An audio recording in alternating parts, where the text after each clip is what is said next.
This is a video at the request of Joyce McGee, who is actually stitching an old design of mine called the Rowan Tree, and she is worried about pistol stitch. So I'll take this opportunity because some of the more advanced stitches of you might like to use this for a flower head or stamens or some sort of decoration lower down on the Christmas stocking. So I've got the skein of wool and I give it a shake and the long thread comes out here. Don't pull the shorter thread on the outside because that's the outside of the skein. Look for the one on the inside, rather like pulling a ball of string from a tin if your granny had one like mine. So I'm just going to take the thread and I'm going to take it so that it's all the way from the end of my finger to my elbow and back again. So keep pulling until you get that nice length of about 12 to 15 inches. And then when you snip it off, remember to just leave a good length of thread hanging down, because if you snip it off near the edge, you will automatically go to the wrong end of the thread and you'll end up in what we Cumbrians call a scrow. So the next thing is to take the needle and put it through the loop and just give that thread a bounce. This is for whenever you use a double thread actually. So then fold the wool over and pull it through the needle as you would normally for a double thread, and you've got a loop at the end. So this is just casting on. Now we're going to cut away all this when we've stitched this stocking, so I've got lots of practice space for trying out new stitches. So take the loop down, bring the needle up through the loop, pull that towards you and pop the needle back down. That is how to cast on in a double thread. So I'm using this area to come up through because I'm going to cut that off later, as I said, and bring your needle up and hold the wool with the non-dominant hand. Then take the needle by the eye and place that next to your wool. Now use your wool hand to wrap once round the back of the needle, turn your needle all the way around 180 degrees and then take your needle down. Just jump over one of the twill weaves there.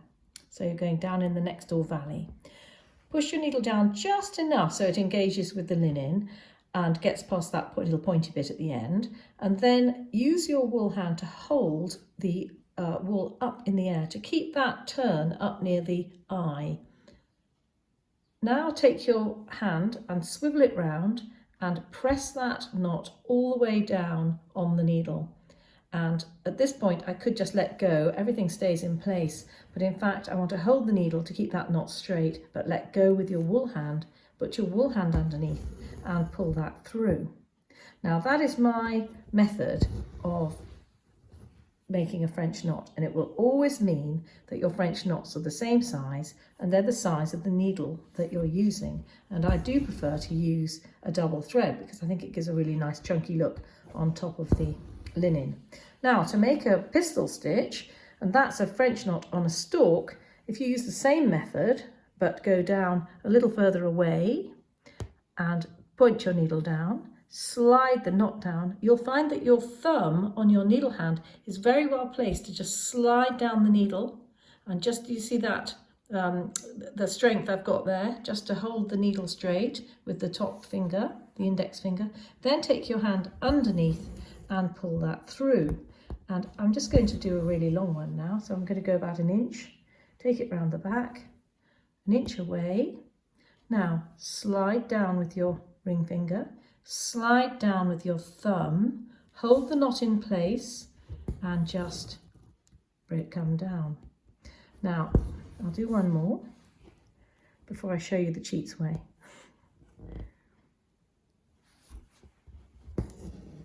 Now if you find that uncomfortable and you can't get the tension right, all you need to do is make a straight satin stitch and then start a French knot by coming beyond that straight stitch, making the French knot by going down in the top of the straight stitch, slide down as you did before, take your thumb down and hold.